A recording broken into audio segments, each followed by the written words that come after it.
We did say that you're live on the scene at the Winter Youth Olympics with the 3-on-3 women's tournament. The women started out all guns blazing with a 6-1 win over the Netherlands, which was awesome.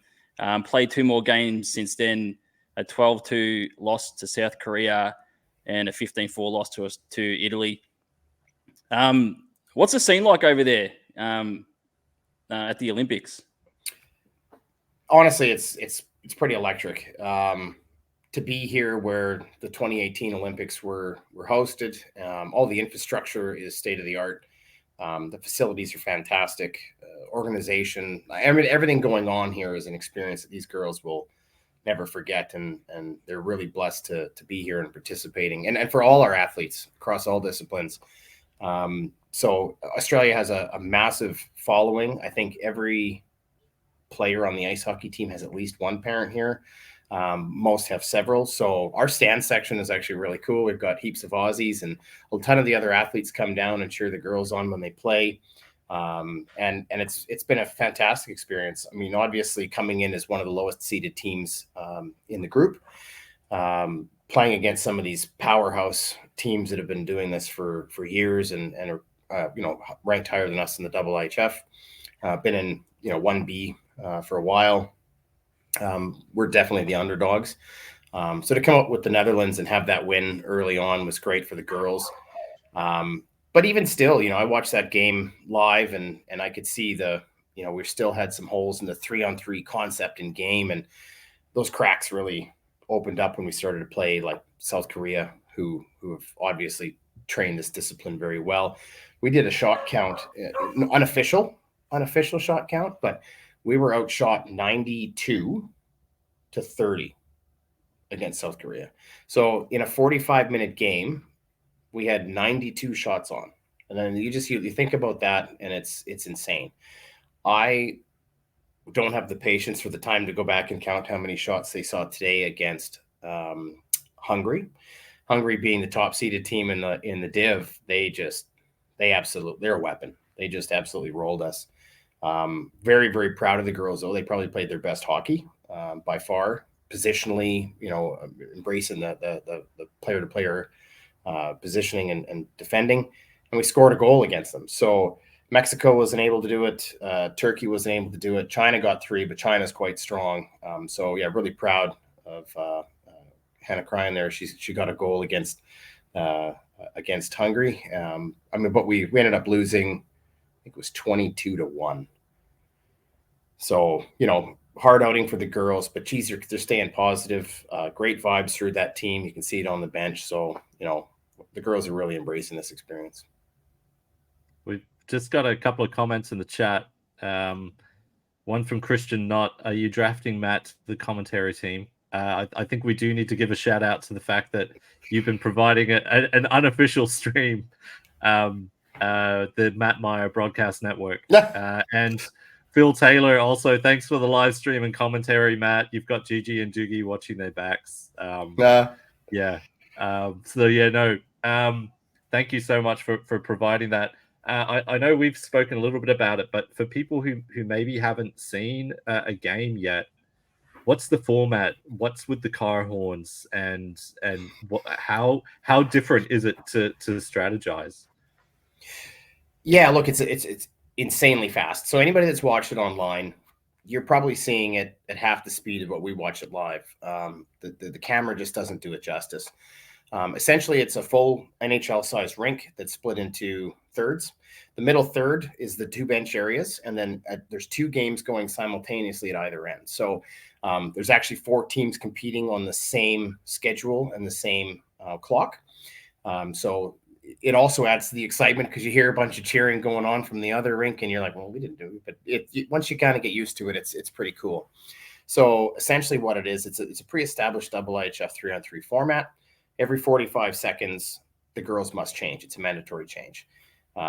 With about 3 seconds to go in the shift, you can start getting beep, beep, beep. It's warning the girls, your shift's almost done. After the third beep, which is longhorn, anybody that touches the puck actually gets penalized.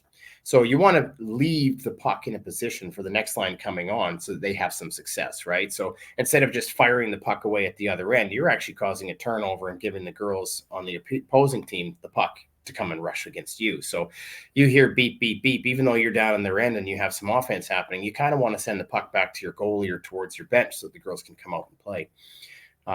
Penalties are served the following shift. So it is actually quite rough. They're letting the girls get away with some good contact. They're calling anything on the hands for slashing and that sort of thing. But what ends up happening is the following shift after the penalty happens, that you're playing with 2. So it's a 3-on-2. And that's a lot of space out there. So even though it's, a third of a rink, it's more of a square than a rectangle. It's just, I've seen heaps of shorthanded goals, right? So the 3-on-2, I don't think is that much of an advantage, especially against some of the powerhouse teams. It almost gives them more license to go out and snipe. Some of these girls can put pucks places. It's just fantastic, good skilled hockey. But yeah, it's exciting. And then it runs. So then you get a 2-minute break between periods. The girls never switch ends. They always play it at the same end. They got one gate. 3 girls can rush on. 2 can come on the second the horn goes for the next shift. The third one isn't allowed to touch until the final player is in the 1.5 meter change zone. So it's interesting. It's different. There's heaps of different strategy to it. Possession is key, and really just having patience. So just trying to go north, jam the puck at the net. It just results in turnovers, and you're defending in the blink of an eye. So it's super fast and really exciting to watch. And Australia's got a few games left. They play tonight, I think, if I recall correctly. Who was it tonight? It was. Is it China tonight? China? Or Yeah, no? I think it's China tonight, and then we still have Turkey and Mexico. No, it's Mexico tonight, I think. So I think we play Mexico tonight, and then tomorrow we've got Turkey and China. Turkey probably being one of our best shots at another W. Look, I'd love to see the girls win every game here on out, but just looking at the score lines and sort of seeing where we're sitting in the pool, China's a powerhouse. Mexico has been quite strong, very stature-wise, big, strong skating. And it's interesting to see where we place on the world stage, even looking at the U18 IIHF tournament that just happened in Europe and seeing where we sort of position and how we play. It's, we're getting there. Australia is really putting together some very talented girls. And I think on paper, and you look at the individual skill sets, we're there. We just need to learn to play more as a team, and we need to learn to play the systems, and everyone has to realize that individual skill will only get you so far in this game. It is truly a team game, and you need everything from your power forwards and your first line centers right down to your third and fourth line grinders and checkers. Like it's a marathon, not a sprint, and you got to be able to defend as well as you score. So we're getting there. Definitely. It's building. It's great.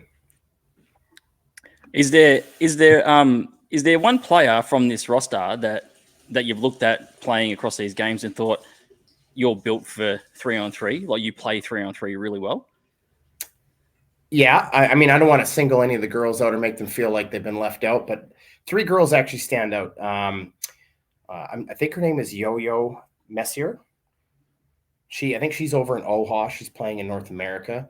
Short stature, reminds me, skates like Lindsay Clinic, just absolute great edge work. She's just got fire. I mean, she's in there. She's probably drawn way too many penalties.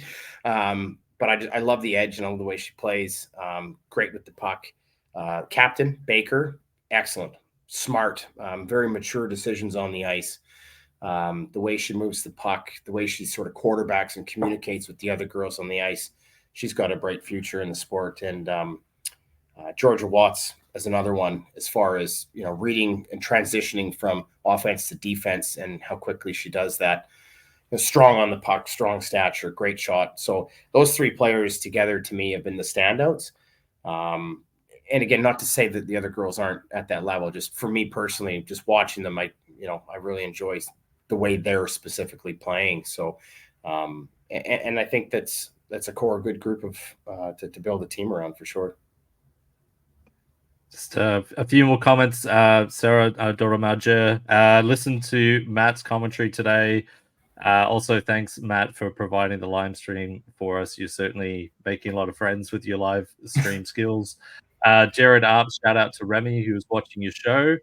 And Jaden Ryan confirming that it is Mexico tonight as well. So, yeah, talk us through a little bit. You mentioned about the goaltending and about the amount of shots, and the goaltenders never really get a chance to kind of settle or process, goals against it, etc. And you've got obviously your daughter Katie is one of the goaltenders along with Olivia Gargano. Talk us through how the format is different from a goaltending point of view. Yeah, look, it also depends on the team in front of you, right? And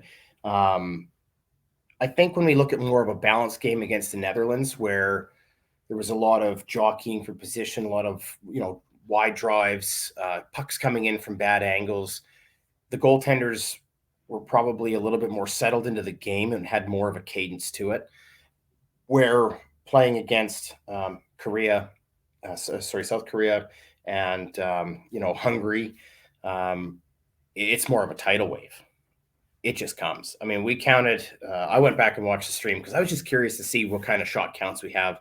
I'm not going to do it for every game, but when we played South Korea, they had like over 90 shots. I think it was 96 shots on to our 30 shots, right? So the goaltenders don't get to change. Every 45 seconds, the players get a fresh set of legs on, and these goalies are out there, and they're just getting hammered and hammered and hammered. And it's, lateral movements, hard pushes, trying to stay tracking the puck and looking for danger. It's just got to be exhausting. I was messaging with Katie, and who's in great spirits. Like, she's absolutely loving this experience. Just absolutely loves it, right?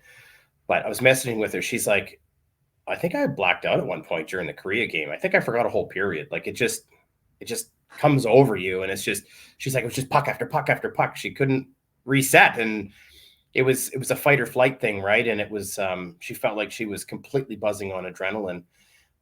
So it had to be hard. Today, the girls, a good coaching decision, I think, by Remy to split Hungary, knowing how heavy the workload was. And Meyer started, and Gargano went in for the second, and Meyer went back for the third. And just to split that heavy workload up, it was a mission. There would have been, I don't know, 120, 130 shots on net. It was insane. Those girls from Hungary have this dialed in pretty good, right? So, yeah, super pumped for them. They're the girls are getting a heck of a workout, and they're staying positive, and yeah, it's been good. Just Kristen Schlenker in the chat, just confirming incredible work from the goalies. Super proud of Katie and Olivia. Danielle King, who would know a thing or two about goalies. The mental and concentration required of goalies is insane. And Sarah Doramaja, no physical break for the goalies, but no mental break either. No chance to grab a drink between plays. It's intense. Liv and Katie are doing so great. Interesting thing on the rules, though.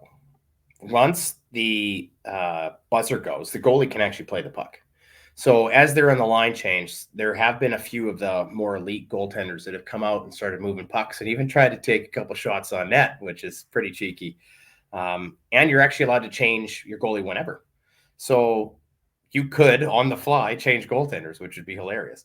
I've yet to see a team do it. I'm dying to see someone do it. It may have already happened. I haven't seen every single game, but definitely hasn't happened in any of the Australia games. But that'd be pretty cool to see a goalie change on the fly.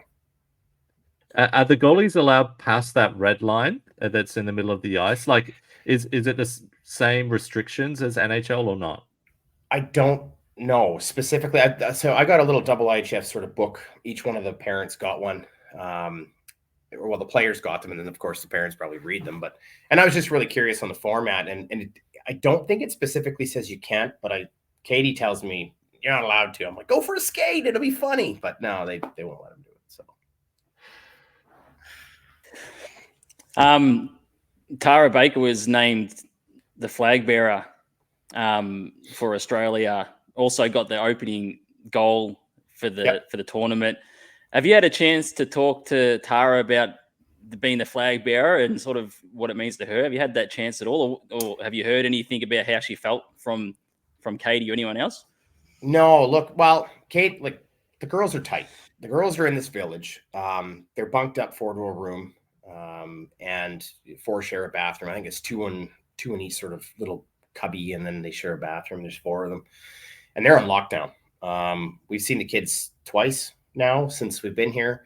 And understandably, they're here to do a job. Absolutely. There's very limited interaction. You don't want anybody getting sick and all this other stuff. So I think we've had 2 rendezvous with the kids, and it's been 10 minutes at a time. So at that point, you're just focused on your own kid, right? You're playing dad. And, it's interesting. I'd love to talk to these kids and see what it's going through. But what an honor, to be a flag bearer. The opening ceremonies was fantastic, too. The kids really enjoyed that experience. There was a heap that happened before they started televising it. So it was cool to be there for that. And, big sold out arena. And yeah, I can only imagine the pride that you'd feel. It would be overwhelming to carry that flag in for your country, and yeah, just an absolute honor, I would imagine. And the way that the Australia qualified, often at other Olympic events, there's a qualification process, and you need to, play your way into the tournament. With this, from what I understand, it was based on the rankings of our under 18 women's team and under 18 men's team. So we genuinely earned the right to participate. As I understand, it was kind of the first ranked team. It was kind of like a draft, and there were the 4 hockey formats, the traditional 5v5 and 3v3 men's and women's, and then they kind of picked and chose. So who knows in 4 years' time which tournament we're going to be playing in. But from your perspective, like for me, when I look at how the under 18 women's team is doing, I was like, this is the best format for us to be in. But is that kind of what your thoughts, or what's kind of your take on that? Is there another hockey format you would like us to be participating in at the World Youth Olympic Games? Yeah, look, I like the format because it gets more involvement, it gets more exposure, it involves more countries. If you go to a classic, 3-period stop time, 5-on-5 format, it really limits, it puts people on the out. So I think it's really clever. The Youth Olympic Games is all about inclusion, right? They want athletes to come in, they want them to buy into the process and really feel the potential and inspire them to keep going with their dreams. And they do really well at that. They've done a very good job, and it's all about positivity. And it's even hard to find statistics. They don't put up shot clocks. It's not about that, and they just want to be there to support the kids, because obviously this is going to foster something and maybe ignite a fire in them that's going to drive them to go to the next level. So the AOC, the Australian Olympic Committee, I mean, this is all run by them, and hats off to them. This is the largest contingent that they've ever had go to an Olympics, and they're very proud of that. Almost doubling in numbers, I think. You can fact check me on that. I can't remember exactly what it was the last one was, but bringing in the hockey team virtually doubled the contingent. So Australia is very proud to have the numbers that they have here, and I think the format's great for us. I still think that the classic 5-on-5 hockey development, we're lagging a little bit. I think you guys have alluded to it in previous podcasts, and we see it in the men's group. We see it across all age groups, that when we happen to have a crop of exceptional players, we do really well that year.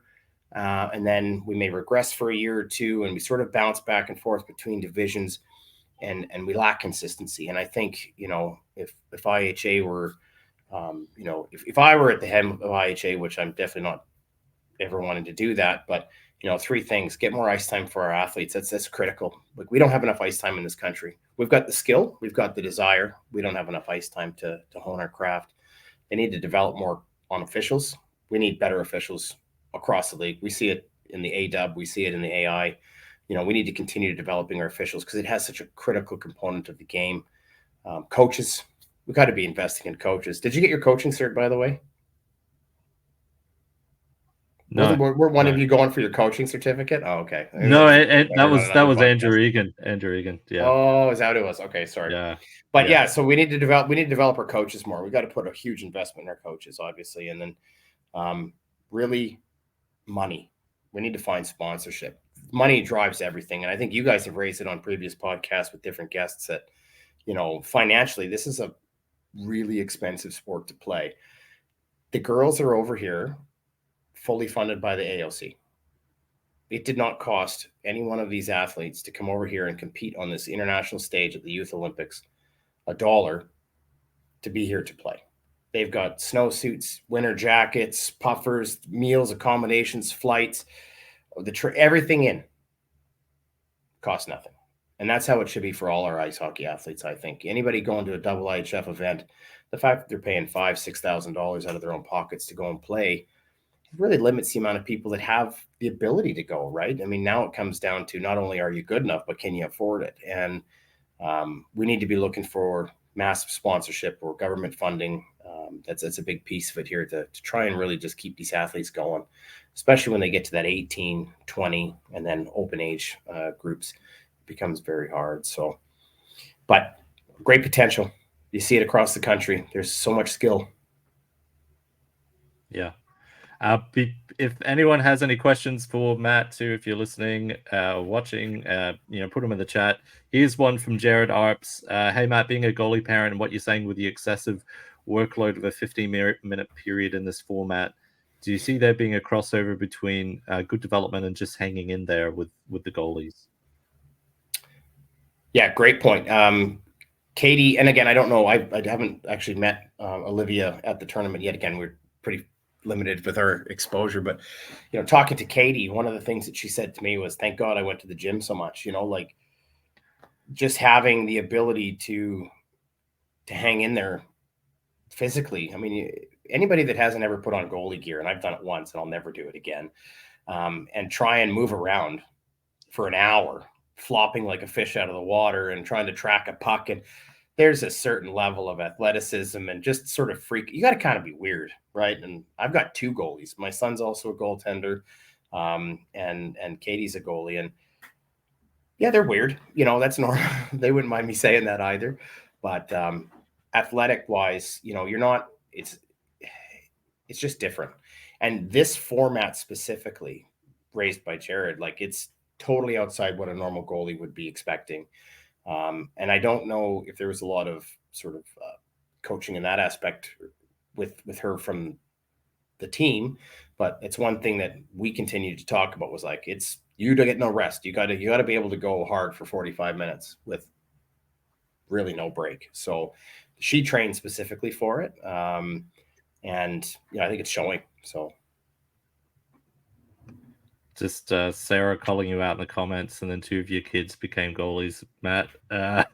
What did she say? Oh, yeah. Well, maybe I'm the weird one, right? But and then Andrew Egan, good point. Important to cultivate these opportunities. If you pull on the national colors, we need to be in a position to not have people miss out because of funding. Well, that's the goal. Absolutely. That's the dream. Well, and also you look at the A-Dub. Like I don't want to switch too quickly to the A-W, but we miss out on girls all the time because they can't afford it, right? There are some very talented hockey players that have to make a choice between putting food on the table and making a car payment and a mortgage payment versus playing ice hockey. And the Brisbane Lightning this year, and again, I'm not pumping our own tire, but this should be the mandate for all teams. Our girls will probably be under $1,000 a player this year. We went out and we beat the doors hard. We found lots of funding. Huge thanks to City Fertility. Big sponsor, DFI. My business has put a bunch of money in. We got a heap of sort of bronze level sponsors that all got money in, and Meet at Billy's, who is supporting the men's team, is also supporting the women's team. Like without them, and we have some members of our team that would not be playing if it wasn't for them. If they make it affordable for us, so it's the key. It all comes down to the almighty dollar.